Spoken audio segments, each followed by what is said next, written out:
So, the earliest mystery schools were very serious when they said that we were created in the image of God.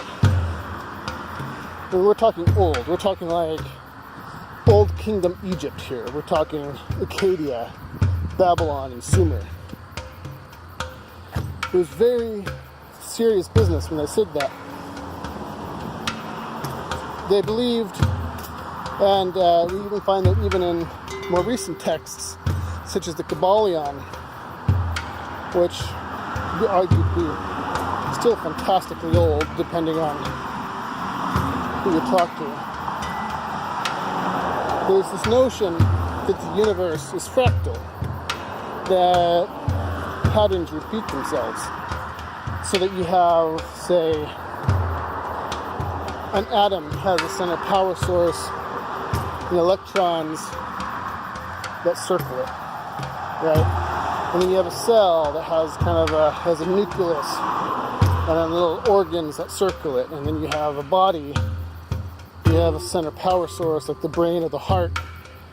You have organs that circle it, and then you have a solar system with a sun. You have a center power source, and you have planets that circle it, and then you have a galaxy. And it just keeps going on and on and on for infinitely observable future, and each step gets more complex as you go along. However, the pattern is still there. And so these ancient people said, well, God is too big for us to grasp, but we understand this concept. We understand that we're created in the image of God, and patterns repeat themselves. So therefore, it's logical to assume that if we want to discover the hidden meaning, the hiddenness of God and who God really is, that what we need to do is look at our body. And the body was called the symbol of symbols. The human body was called the symbol of symbols, and all occult symbolism is derived from, I should say, most occult symbolism is derived from this notion. So a symbol, for instance, will symbolize a body part or a system of body parts, which symbolizes something bigger. So, if you have the Masonic you have the Masonic square and compass, for example. Everyone has seen the square and compass. Well, it's a picture of the brain. The square represents the two lower sections of the brain, the midbrain and the abdullah, sometimes called the lizard brain. It's called lower consciousness, bestial consciousness, the consciousness of the body, and then you have the compass, which represents the higher mind, the neocortex. And the G represents what's called the generative principle. The generative principle is sometimes called the principle of care. C-A-R-E, care. And now this is kind of interesting because it is said that the principle of care is the principle that governs all creation. You can't do anything without care. You have to care enough to manifest something into creation. Then we look at the spine, for example. There's 33 vertebrae in the spine. The 33 degrees of Freemasonic order. Each degree represents a vertebrae. And what happens as you climb the spine? Well, you start off at the base, your butt basically, and it slowly climb up from your sitting position, up the spine, and finally you get into the temple of God. The temple of God is your brain. Solomon's temple, which all Masonic tradition is based off of, is ultimately a symbol of the mind. That's kind of interesting. Not very many people would make that connection. And this is what's rather interesting. I was listening to a thing on YouTube, I can't remember, but racking my brain about where it was that I was listening to it, but they're talking about how science is now discovering that through meditation you could actually turn genes on and off. Will, personal will. You could flip on a gene or you could flip it off. So it's interesting that gene also starts with G, the generative principle, or the principle of care. Isn't that interesting? That, and in the Bible it talks about how faith is hope for things unseen, hope for the future. If you have enough faith, you can move a mountain, right? If you had the faith of a mustard seed, you can move a mountain. Will, care. The principle of care is what drives creation. And when we think about how our minds are how we see our reality, a little bit like a computer, where it's input in, process is done, and input out. A feedback loop. And if our minds control our reality, and our genes control our mind, it's interesting to think about that our minds then could be said to control creation itself. The principle of care comes back to the control of creation. And I think this is one of the great secrets that no one ever wants to tell you, is that, there was a quote that I had heard once that said that if you believe your life is terrible, or if you believe your life is good, either way you're right. And this is the great secret, is that your mind creates reality. And if you have decided that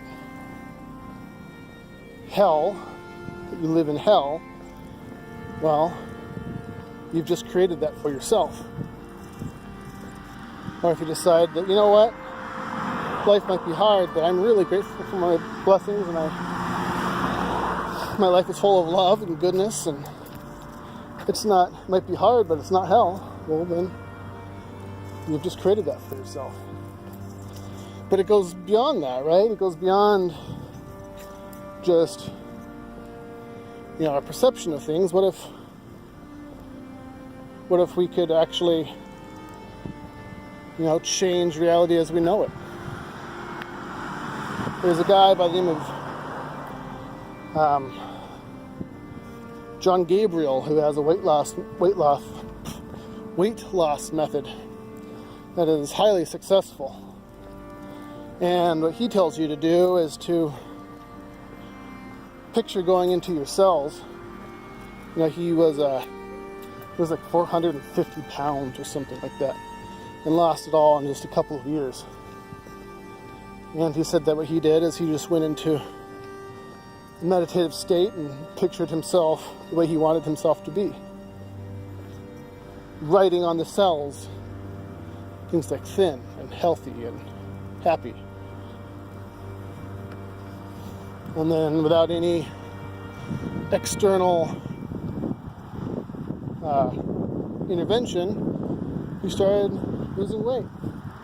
And his body, instead of craving the sweets and stuff, his body naturally started craving,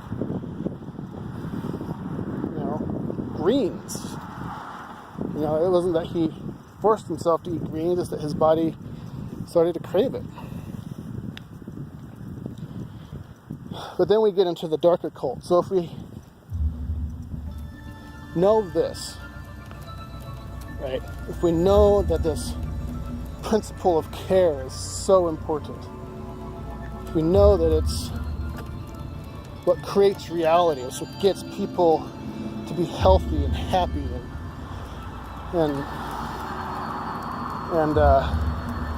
out of their funk, it gets them out of the slave mind and into actually living a life of freedom and power and personal sovereignty. We have the dark occult and the leaders of this world who want to go out of their way to ensure that you do not care. They want to kill the principle of care in you. They want to kill the generative principle. And there's a really good example of this. This very famous video you're watching. It was actually captured by Alex Jones, by all people. But this takes place every year in the Bohemian Grove in Northern California. The giant statue is a giant owl. Owl is associated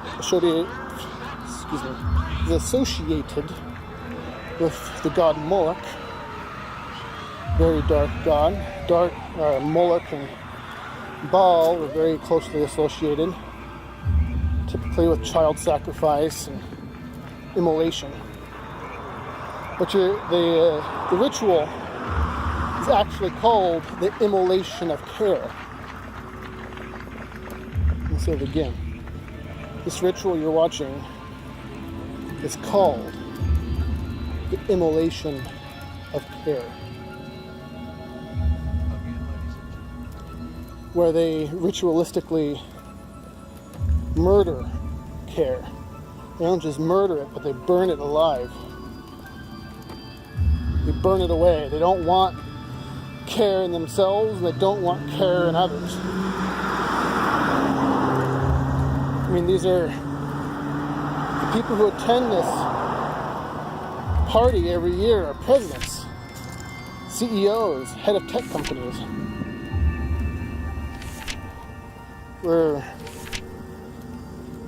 These are not nice people. These are people who want to destroy care in others.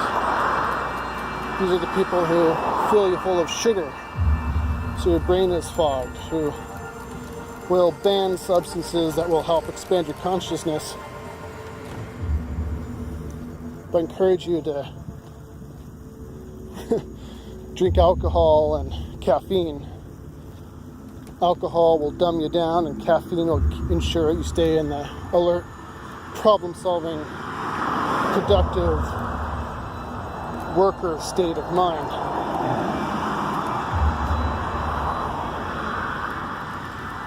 Knowing what we know now, knowing about this principle of care, the generative principle, makes you think, doesn't it? Makes you ponder what's really going on. These aren't good people. This isn't a good thing.